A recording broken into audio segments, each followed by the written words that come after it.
Last തേങ്ങാപ്പാലും കൂടെ ഒഴിക്കുന്നതാണ്.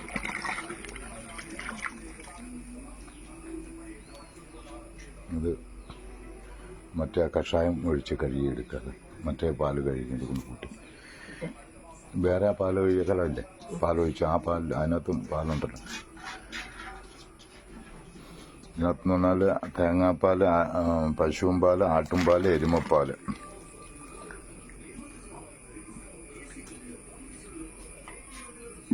തേങ്ങ പിഴിഞ്ഞ് ഇതാണ് ഓരോ പാത്രങ്ങളിലിരിക്കുന്നത്. മിഷ്യൻ കൊണ്ട് ഇതാണ്ടത് അതാകില്ല അതിനകത്തൊന്നും.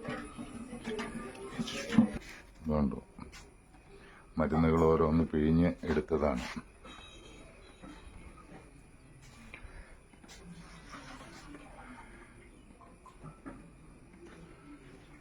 ഇതെന്ന് പറഞ്ഞാൽ നമ്മള് പൂജക്കദളി എന്ന് പറയുന്ന. ഇനി ഇത് നെല്ലിക്ക അരച്ചു വച്ചിരിക്കുന്നതാണിത്.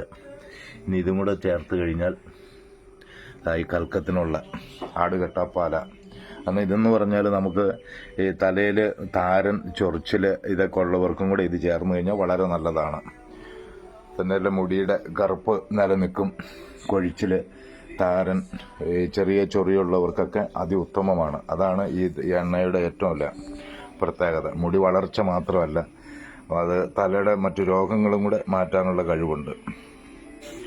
അതാണ് ഇത് ഉള്ള 280 ലിറ്ററാണ് ഇതിൽ പറ്റി വരുന്നത്.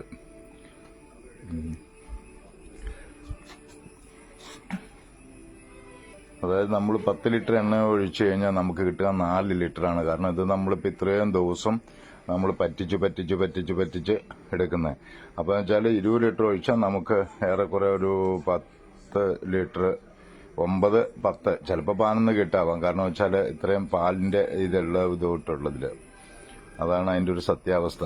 കാരണം ഇത് നമ്മൾ മേളിൽ കിടക്കുന്ന വെച്ചാൽ ഇതുണ്ട്, ഇതിനകത്ത് എണ്ണയൊന്നും ഇല്ല.